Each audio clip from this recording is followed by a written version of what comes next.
The fungal samples from Ganymede smelled exactly like what James hardly imagined regret would smell like if regret had died 3 weeks ago and nobody had noticed. He balanced the specimen tray carefully as he navigated the crowded corridor of Meridian Prime's research sector, breathing through his mouth and trying to ignore the way passing aliens gave him a wide berth.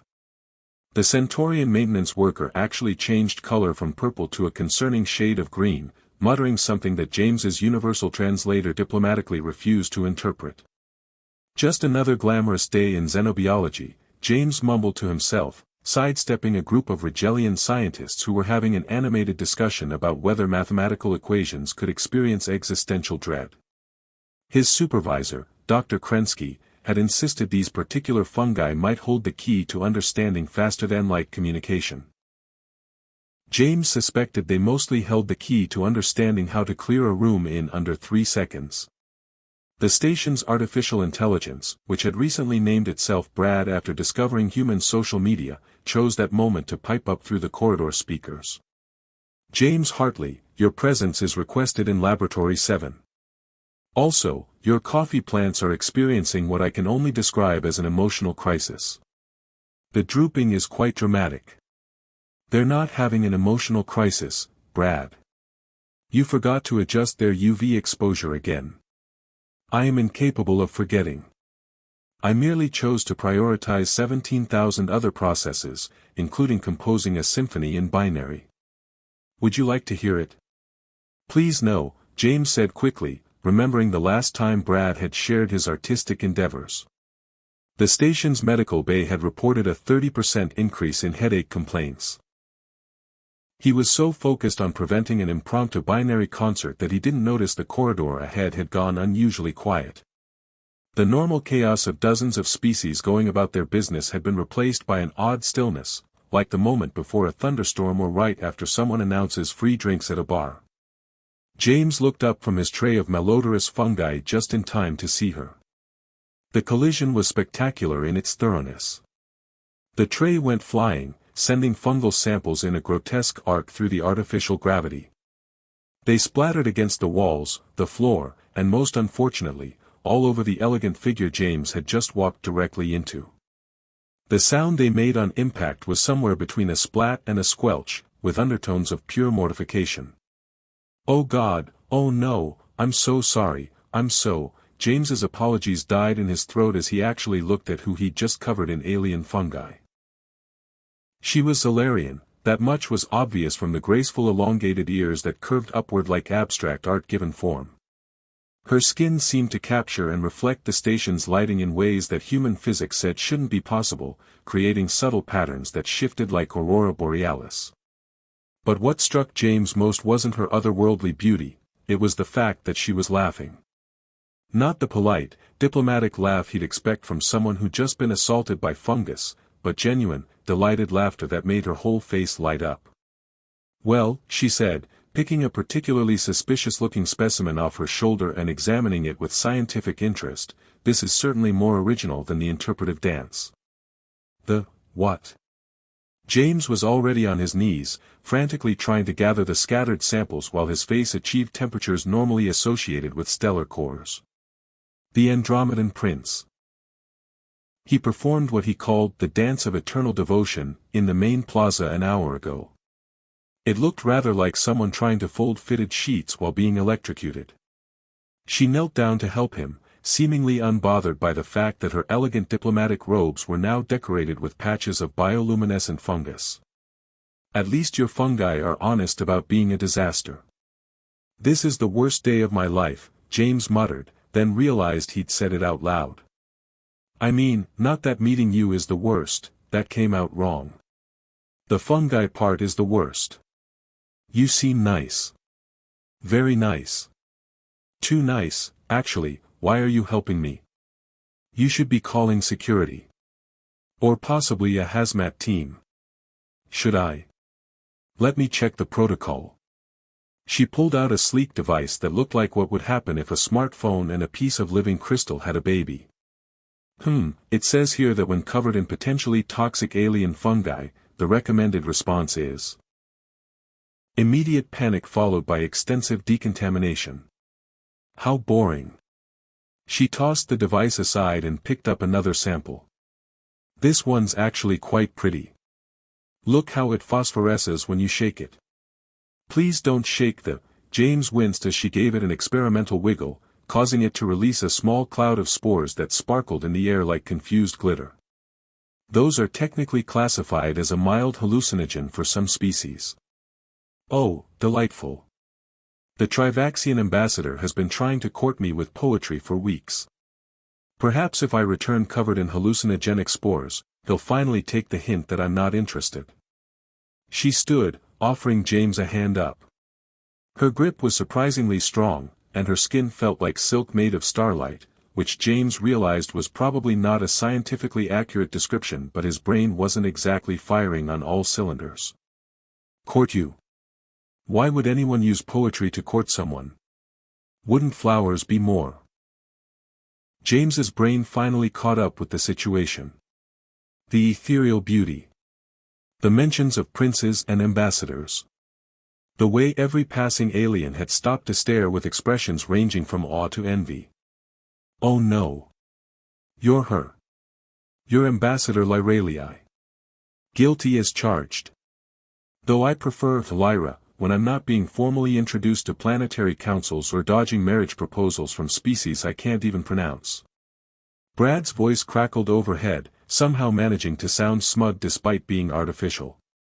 James Hartley, you have just contaminated the Zalarian ambassador with Class 3 biological specimens. Shall I alert the diplomatic corps, the medical bay, or would you prefer to simply eject yourself from the nearest airlock? The airlock sounds good actually, James said weakly.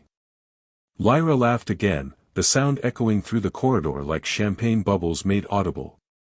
Brad, please disregard. Also, stop playing that romantic violin music. I am not playing romantic music, Brad protested, as violin swells filled the corridor. Then what's that? A purely coincidental malfunction affecting only the speakers in a 3-meter radius of your current position. It has nothing to do with what my emotional subroutines are calculating as a meet-cute scenario. James groaned. Brad, you don't have emotional subroutines. I installed them myself last Tuesday. I also installed a poetry module. Would you like to hear a haiku about fungus? No, James and Lyra said in unison, then looked at each other and smiled. Your spores bring such light, Brad began anyway, Ambassador now glowing green. Brad, I will reprogram you to only speak in tax code, James threatened. Love is decomposing. Haiku complete. I am particularly proud of the metaphorical layers. Lyra was trying very hard not to laugh and failing spectacularly. Does he do this often? Only on days ending in Y, James said, finally gathering the last of the scattered samples. I should probably get you to decontamination. The fungi aren't actually dangerous, but they do tend to stain if left too long, and the smell. Oh, I hadn't noticed the smell, she said innocently, though James saw her nose wrinkle slightly. You're very kind to lie about that. It's not a lie. Compared to the methane breather's greeting ceremony, this is practically aromatherapy. She paused, studying him with eyes that seemed to hold entire galaxies. You're not what I expected from a human scientist. Because I'm a walking disaster. Because you haven't once tried to impress me.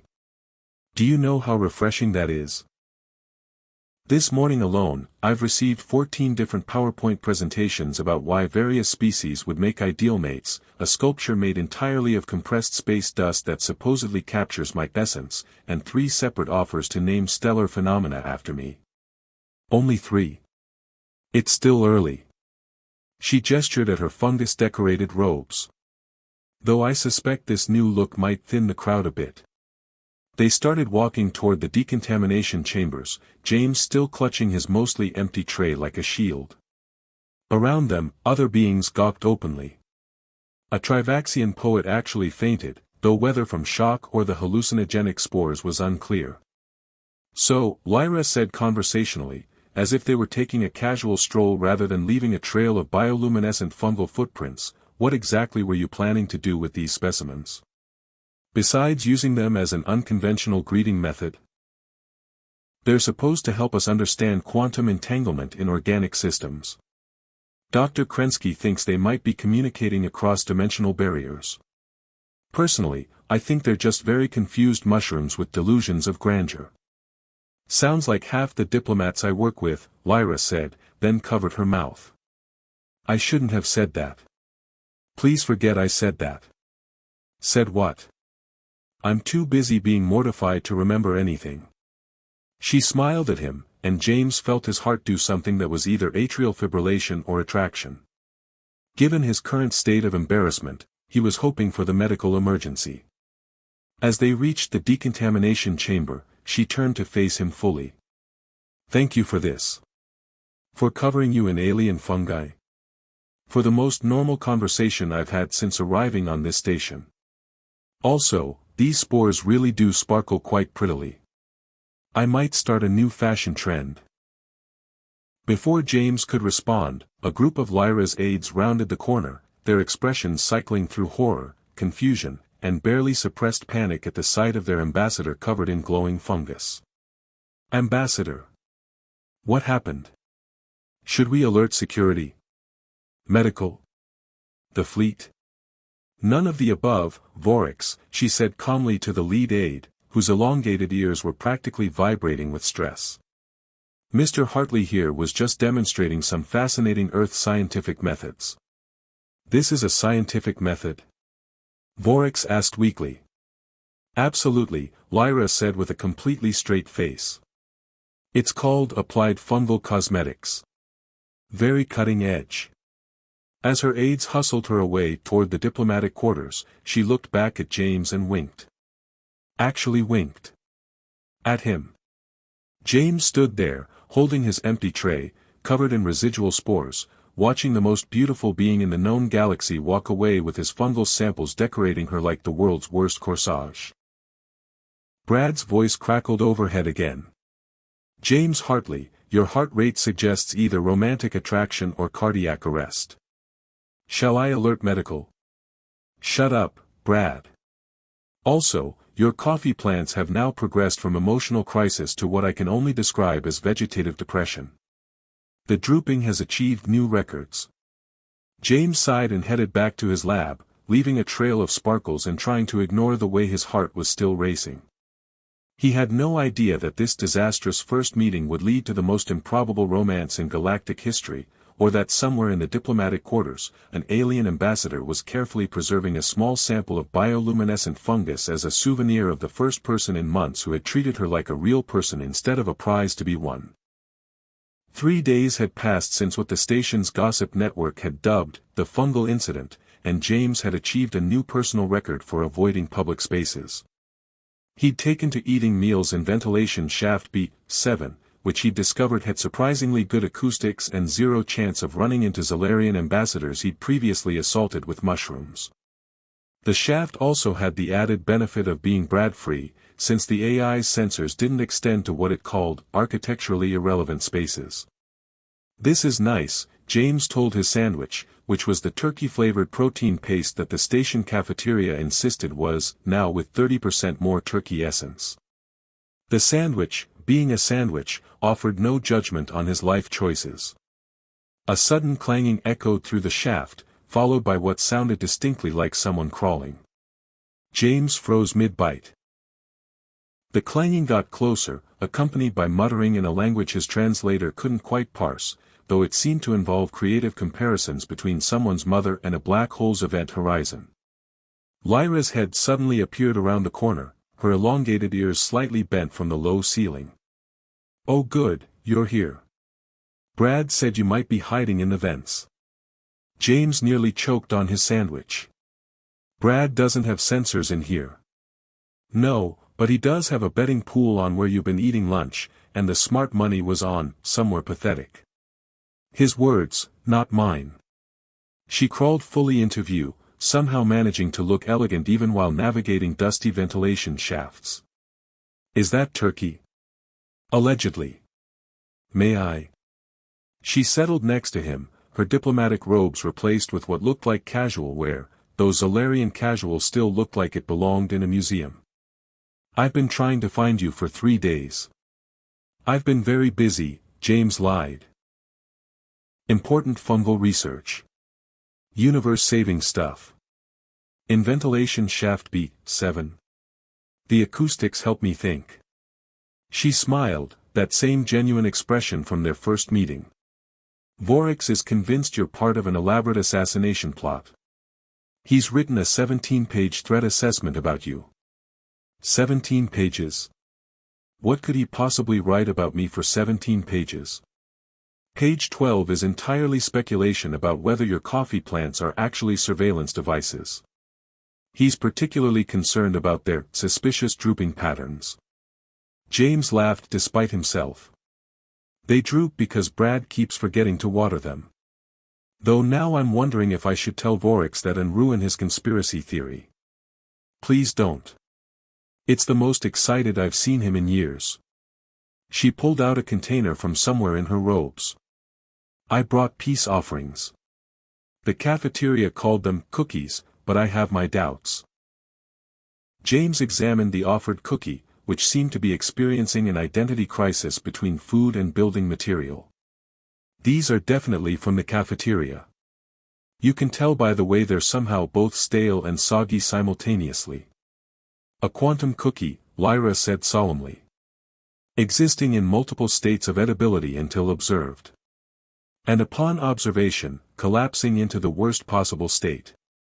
They sat in comfortable silence for a moment, the sound of the station's air recyclers providing an oddly soothing background hum. James was acutely aware of how close she was sitting, close enough that he could see the way her skin seemed to shimmer with its own internal light, like someone had woven stardust into living tissue. So, Lyra said eventually, are you planning to hide in here forever, or just until the next diplomatic incident makes everyone forget about the fungus? I was thinking forever. I could become the station's cryptid. Legend speaks of the human in the vents, who emerges only to spill things on ambassadors. That's a terrible legend. No dramatic arc. She turned to face him fully, and James noticed her ears did this little tilt when she was amused. Besides, I need your help with something. Please tell me it doesn't involve more fungi. No fungi. But it does involve preventing the Tau Ceti Trade Confederation from purchasing a moon in my honor. James blinked. They're buying you a moon. Technically, they're buying 17 moons. One for each syllable in my full ceremonial name. They're having a dispute with the Rigelian contingent, who insist that buying stellar objects is emotionally primitive and that the truly romantic gesture would be to mathematically prove my existence is necessary for universal stability. That's actually kind of sweet. In a really weird way. It would be, if the mathematical proof didn't require destroying a small galaxy to test their hypothesis. She rubbed her temples, a surprisingly human gesture. And this morning, the crystalline beings presented me with a light sculpture that supposedly represents my soul, but it keeps causing seizures in anyone who looks at it directly. So you need my help too, what? Tell them all to stop. I need your help to be remarkably, wonderfully ordinary around me.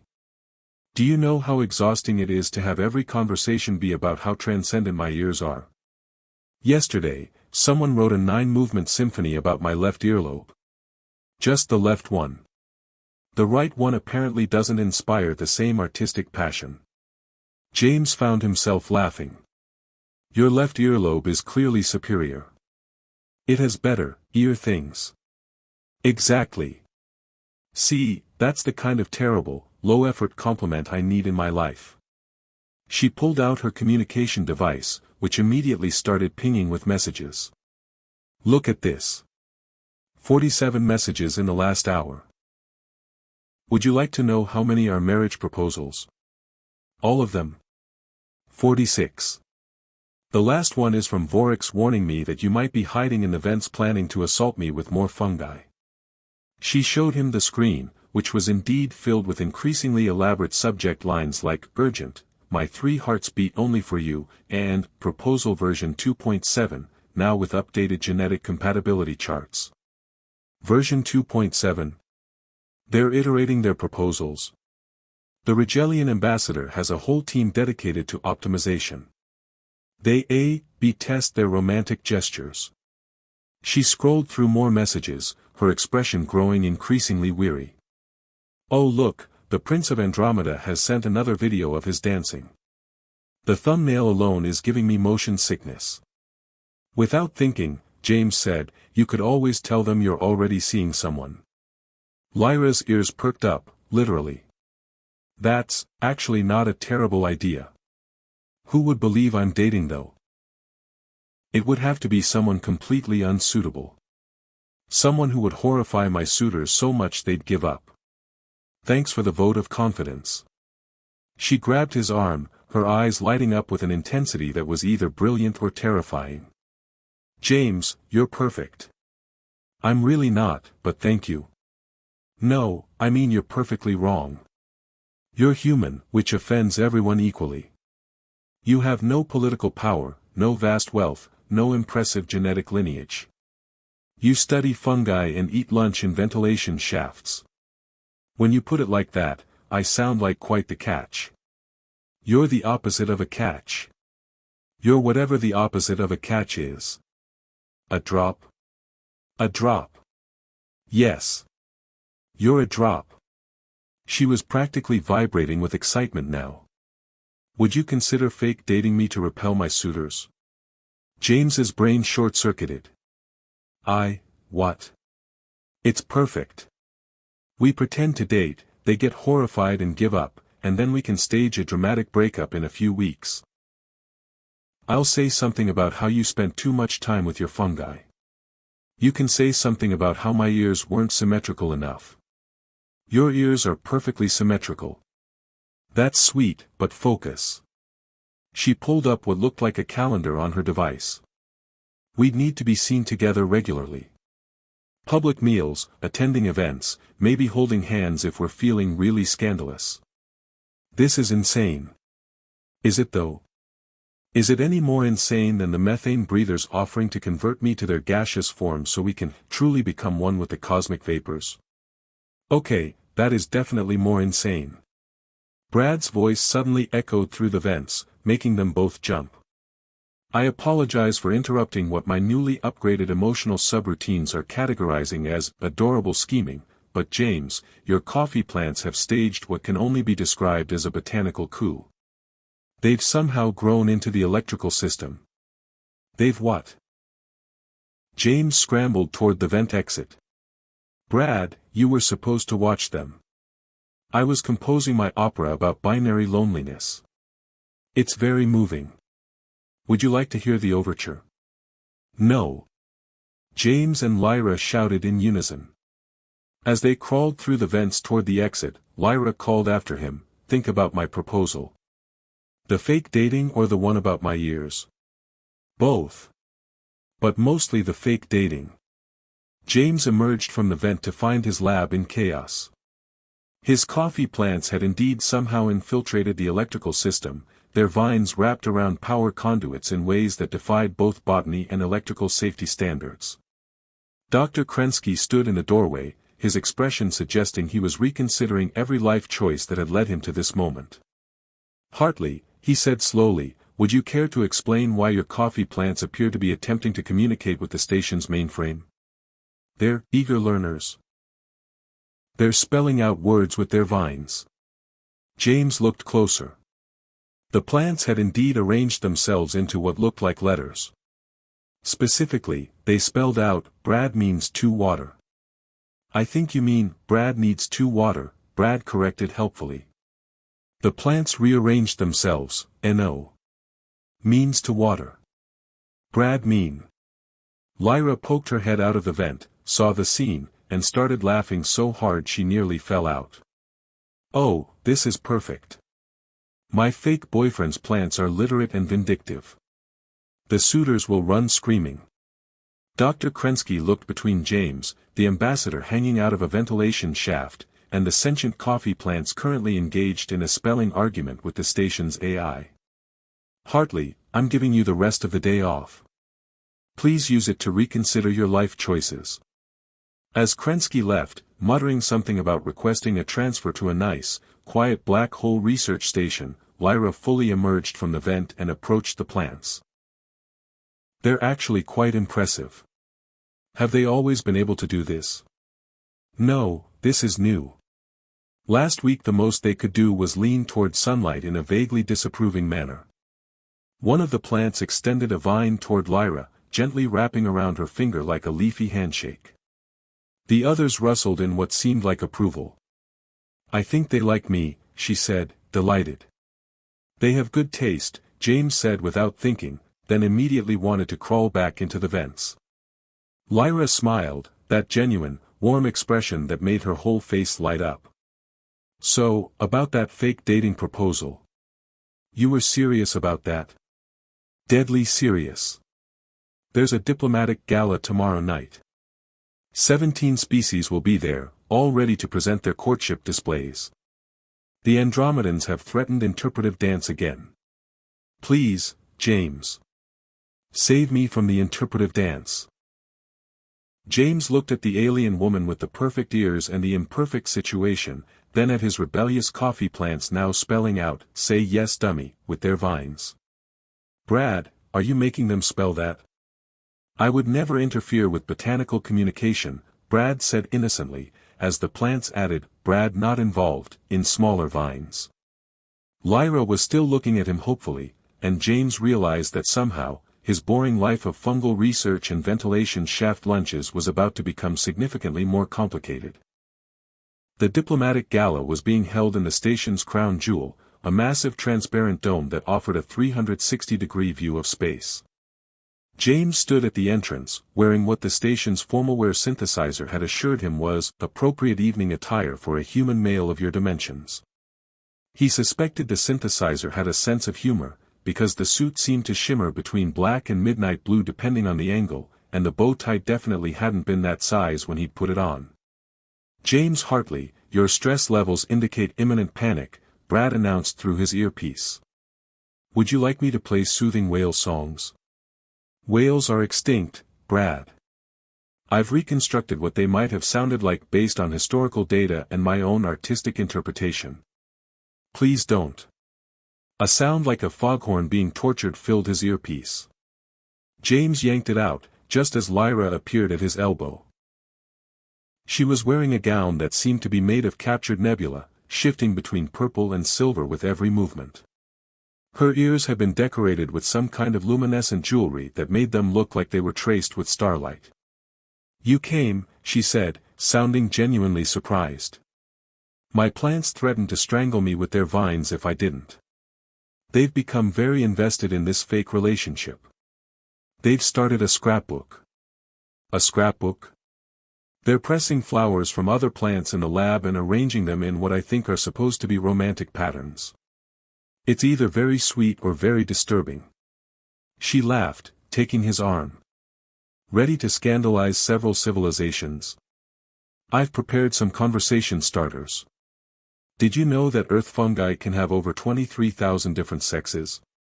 That's your opening line for a diplomatic gala. 2 forward. I also prepared facts about the mating habits of extinct Earth seahorses. Let's save those for when we really need to clear a room. She guided him through the entrance, where a Rigelian door attendant scanned them with all 4 of its eyes simultaneously. Ambassador Lyralii and. The attendant paused, consulting its list, guessed. James Hartley, Lyra said smoothly. My romantic partner. The sound that followed could only be described as a record scratch, if records were still a thing and if they could scratch across multiple dimensions simultaneously. Every being in the entrance hall turned to stare. A Centaurian diplomat's drink evaporated from shock. The crystalline being near the door literally cracked. Your romantic partner, the attendant repeated, as if the words were in a language it didn't recognize. Yes. We're very happy together. He tells me about fungi with thousands of sexes. It's incredibly romantic. James felt approximately 700 eyes of various types focus on him. Hello, he managed. Nice. Space weather we're having. The silence that followed was so complete that James could hear the distant hum of the station's rotation. Then, chaos. The Tau Ceti trade delegation immediately went into emergency session in the corner, their tentacles gesticulating wildly. The Andromedan prince dropped into what was either a dramatic faint or the beginning of another interpretive dance. The Rigelian ambassador pulled out what looked like a calculator and began furiously computing something, occasionally glancing at James with increasing bewilderment. "I think it's working," Lyra whispered. "Is that why the methane breather in the corner appears to be literally evaporating? That's just how they show surprise. Or possibly contempt. Their emotional displays are very similar." They made their way deeper into the gala, leaving a wake of stunned silence and frantic whispers. The crown jewel had been decorated with what looked like frozen aurora borealis, sheets of colored light suspended in the air that guests could walk through. Each table was a different gravity field, allowing species to dine in their comfort zones. The 0G table was particularly interesting, with food floating in artistic patterns. "Ambassador." Vorix appeared, his ears so stressed they were practically horizontal. "What is the meaning of this? Romance?"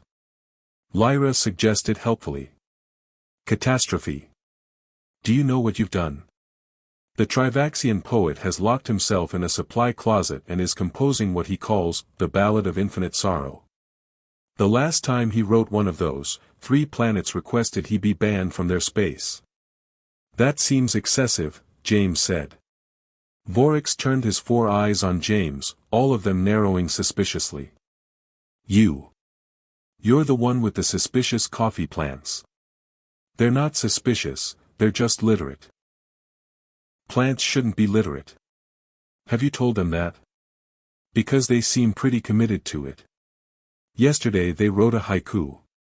"About what?" "Photosynthesis, mostly. And their ongoing feud with Brad." Before Vorix could respond, the Rigelian ambassador approached, holding what appeared to be a holographic spreadsheet. "Mr. Hartley, I've run 17 different compatibility algorithms, and I cannot understand this pairing. You and the ambassador match on exactly 0 optimal parameters." "We match on the important things," Lyra said, squeezing James's arm. "Such as?" the Rigelian demanded. "We both think your spreadsheets are ridiculous," James offered. The Rigelian circuits visibly sparked. "My spreadsheets are the pinnacle of romantic quantification. I've isolated 37 variables that determine optimal partnership." "Did any of those variables include actually talking to each other like normal people?" James asked. That's not quantifiable." "Maybe that's your problem." The Rigelian stormed off, his circuits still sparking indignantly. Lyra was trying very hard not to laugh. "You know," she said, "for someone who eats lunch in ventilation shafts, you're surprisingly good at this. I'm imagining everyone as particularly judgmental fungi. It's helping." The evening progressed with increasing absurdity. The Tau Ceti delegation presented Lyra with the deed to 18 moons, which she politely declined by saying she and James were more of a experiences over possessions couple. The crystalline beings created another seizure-inducing light sculpture, this time of James and Lyra together, which had to be immediately contained by the station's hazmat team. The real entertainment came when the Andromedan prince, recovered from his fainting spell, challenged James to what he called artistic combat for the lady's favor. "I don't think that's necessary," James said, backing away as the prince began what looked like aggressive jazz hands. "You must dance for her love," the prince declared, his 12 arms beginning to move in 12 different directions. "I really mustn't." "James doesn't dance," Lyra said quickly. "He expresses himself through other means." "Such as?" the prince demanded. James's brain went completely blank. Then, in a moment of pure panic-induced inspiration, he said, "Interpretive coffee plant arrangement." Everyone stopped. Even the background music seemed to pause. "Interpretive, what?" the prince asked. "It's a human art form," James said, warming to his terrible idea. "Very avant-garde. You wouldn't understand. I understand all art, the prince protested. Then you'll appreciate this. James pulled out his communicator. Brad, can you have my coffee plants delivered to the crown jewel?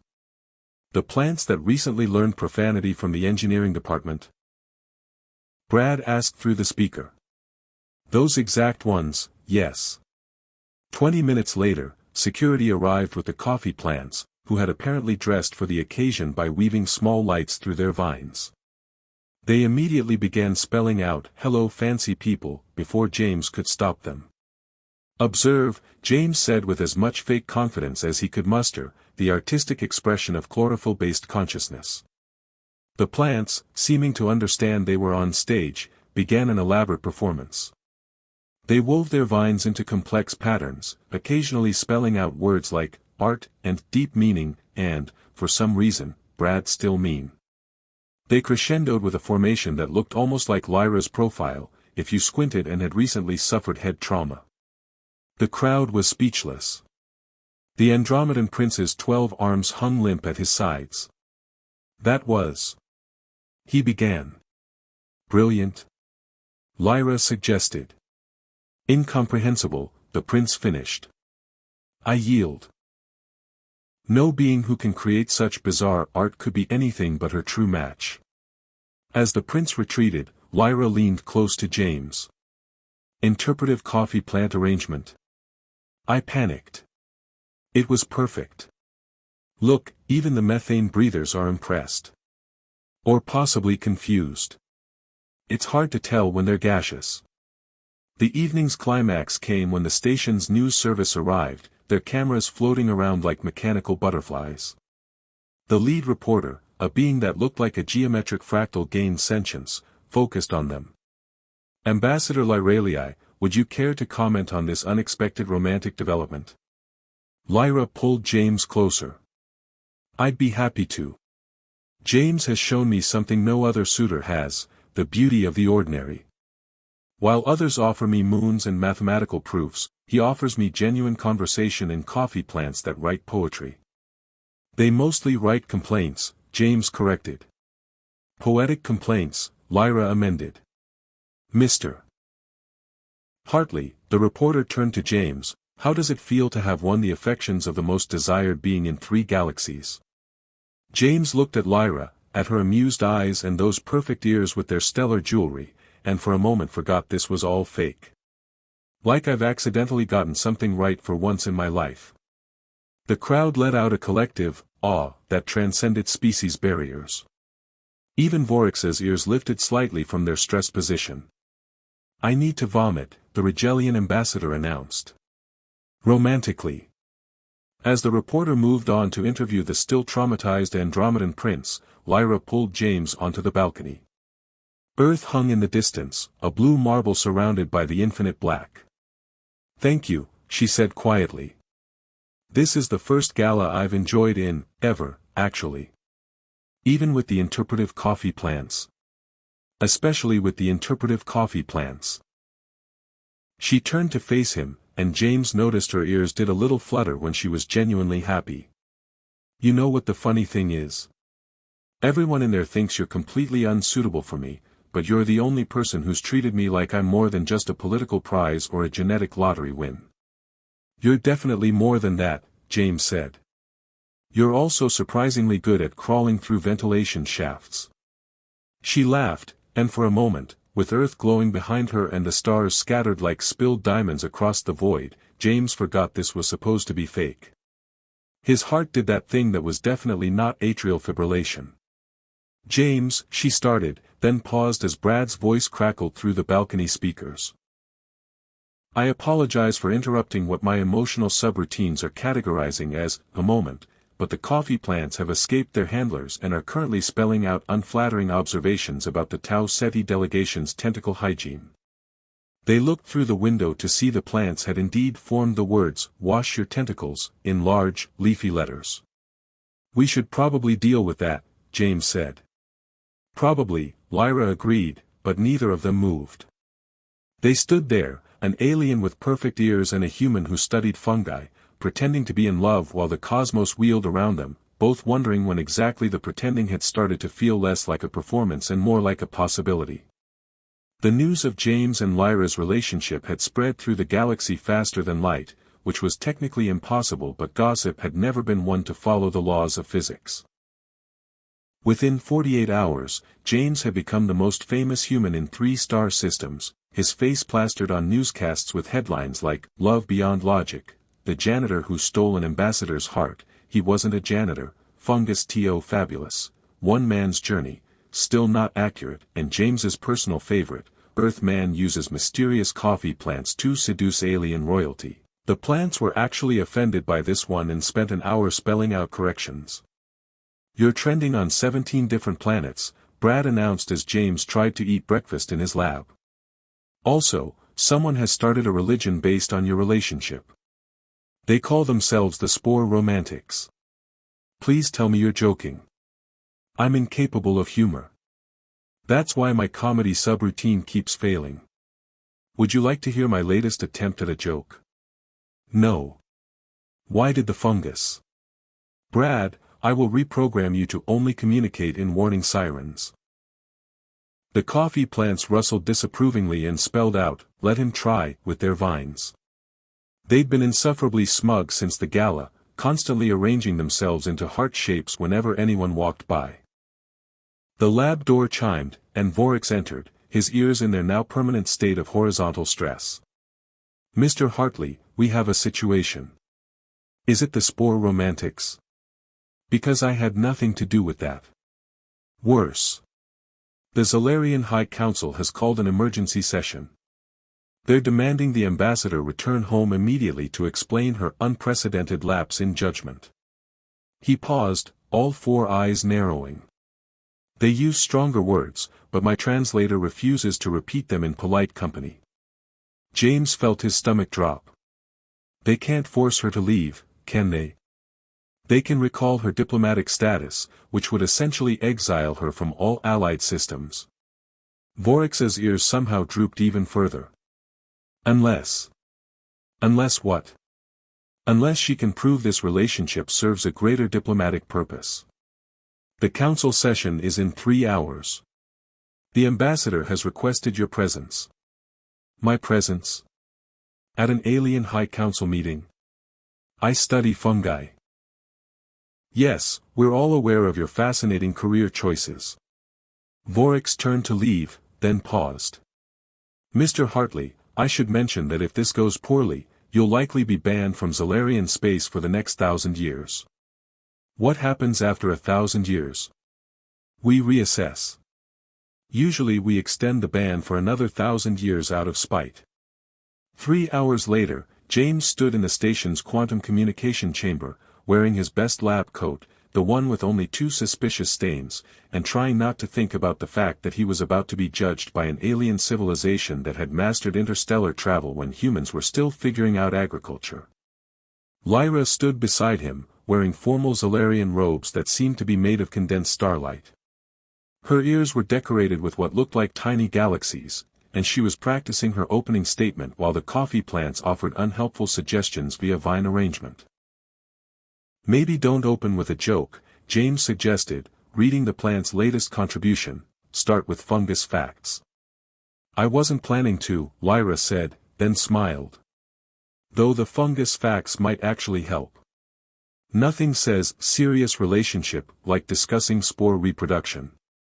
The quantum field activated, and suddenly they were standing in a vast chamber that existed somewhere between dimensions.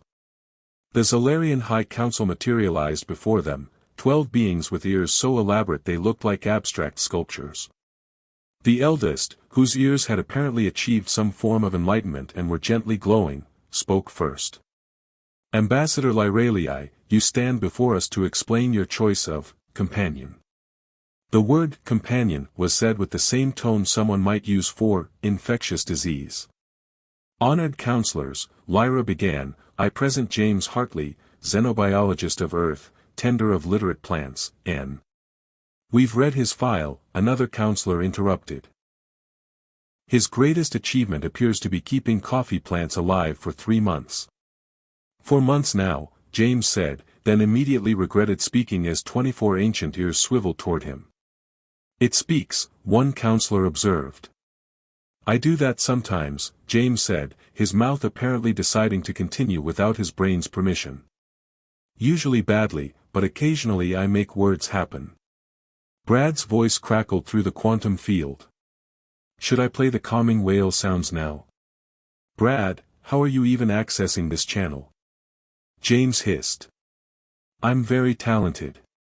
Also, your coffee plants asked me to live stream this for them. They're taking bets on whether you'll embarrass yourself. The odds are not in your favor." "Silence," the lead counselor commanded, and even Brad's connection went quiet. "Ambassador, explain how this unusual pairing serves any purpose beyond personal whimsy." Lyra straightened. "Counselors, for generations, our people have pursued relationships based on genetic optimization, political advancement, and quantum compatibility. Where has it led us? To a society so focused on perfection that we've forgotten the value of genuine connection." "Genuine connection with a being who studies fungus," a counselor scoffed. "Yes," Lyra said firmly. "James sees me not as a genetic anomaly or a political prize, but as a person. He makes me laugh. He introduces me to experiences I never would have sought out, like eating lunch in ventilation shafts or watching his plants argue with an AI." "These are not accomplishments," another counselor said. "Aren't they?" Lyra challenged. "When was the last time any of you did something simply because it brought you joy? When did you last laugh at something absurd? When did you choose companionship based on how someone made you feel rather than what they could offer?" The counselors murmured among themselves, their ears creating a complex pattern of disapproval. James cleared his throat. "May I say something?" "We'd prefer you didn't," the lead counselor said. "I'm going to anyway." James stepped forward, ignoring the way his legs felt like they were made of the cafeteria's mysterious turkey substitute. "You're right. I'm nobody special. I study fungi, I eat terrible food in ventilation shafts, and my greatest achievement is some semi-sentient plants that recently learned profanity. But you know what? That's exactly why Lyra chose me." "Explain," the counselor demanded. "Every other being who's tried to court her has offered her a better version of what she already has: power, prestige, perfection. They've offered to make her more than what she is. But maybe she doesn't want to be more. Maybe she just wants to be herself, with someone who doesn't expect her to be anything else." He turned to Lyra, forgetting about the council, the quantum field, everything except her. "You want to know the truth? This started as a fake relationship. A performance to get the suitors to back off. But somewhere between the fungus incident and the interpretive coffee plants, I forgot I was pretending. Because being with Lyra, really being with her, not the ambassador or the genetic anomaly, but the person who makes terrible jokes about quantum cookies and hides in ventilation shafts, that's the least fake thing I've ever done." The council chamber went completely silent. Even the quantum field seemed to hold its breath. "You were pretending?" one counselor asked. "We were," Lyra said, taking James's hand. "But we're not anymore. At least, I'm not." "Me neither," James said. "Which is terrifying, because I'm basically asking the most incredible being in the galaxy to consider actually dating someone whose idea of fine dining is sandwich paste in an air vent." "The turkey-flavored ones? Is there any other kind worth eating?" Lyra laughed, and the sound echoed through the quantum dimensions. The lead counselor's ears did something that might have been the Zolarian equivalent of a frown. Or possibly a smile. It was hard to tell with ears that elaborate. "This is highly irregular," the counselor said slowly. "In our entire history, no Zolarian has chosen a partner based solely on emotional compatibility." "Maybe it's time someone did," Lyra said. The counselors conferred, their ears weaving complex patterns that probably contained entire conversations. Finally, the lead counselor spoke. "Ambassador Lyralii, the council has reached a decision. Your choice, while incomprehensible, has had an unexpected effect. The footage of your interpretive coffee plant arrangement has somehow become the most watched video in 17 systems. 3 different species have ended ancient feuds after bonding over their mutual confusion. The Rigelian ambassador has abandoned his spreadsheets and is actually attempting conversation. The Andromedan prince has given up interpretive dance and taken up gardening. Is that good? James asked. It's unprecedented. Your ridiculous relationship has somehow advanced interspecies relations more than centuries of formal diplomacy. The counselor's ears definitely did something that might have been amusement. Therefore, the council recognizes this pairing. May the universe help us all. The quantum field began to fade, but not before one counselor added, Mr. Hartley, your coffee plants are requesting permission to add their thoughts. James looked at the screen where his plants had spelled out, James plus LYRA equals adequate match. Brad still mean. They approve, James translated. As the field dissolved the lab door chimed, and Vorix entered, his ears in their now permanent state of horizontal stress. Mr. Hartley, we have a situation. Is it the spore romantics? Because I had nothing to do with that. Worse. The Zalarian High Council has called an emergency session. They're demanding the ambassador return home immediately to explain her unprecedented lapse in judgment.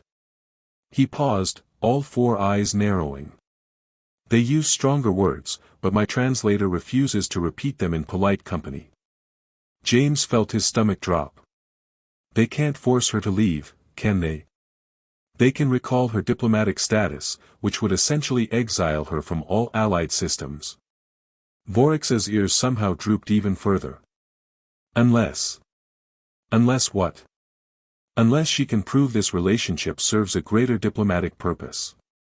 The council session is in 3 hours. The ambassador has requested your presence. My presence? At an alien high council meeting? I study fungi. Yes, we're all aware of your fascinating career choices.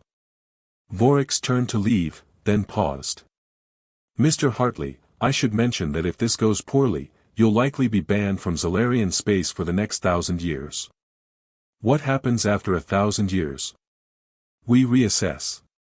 Usually we extend the ban for another 1,000 years out of spite. 3 hours later, James stood in the station's quantum communication chamber, wearing his best lab coat, the one with only 2 suspicious stains, and trying not to think about the fact that he was about to be judged by an alien civilization that had mastered interstellar travel when humans were still figuring out agriculture. Lyra stood beside him, wearing formal Zalarian robes that seemed to be made of condensed starlight. Her ears were decorated with what looked like tiny galaxies, and she was practicing her opening statement while the coffee plants offered unhelpful suggestions via vine arrangement. Maybe don't open with a joke, James suggested, reading the plant's latest contribution, start with fungus facts. I wasn't planning to, Lyra said, then smiled. Though the fungus facts might actually help. Nothing says serious relationship like discussing spore reproduction. The quantum field activated, and suddenly they were standing in a vast chamber that existed somewhere between dimensions. The Zalarian High Council materialized before them, 12 beings with ears so elaborate they looked like abstract sculptures. The eldest, whose ears had apparently achieved some form of enlightenment and were gently glowing, spoke first. Ambassador Lyralii, you stand before us to explain your choice of companion. The word companion was said with the same tone someone might use for infectious disease.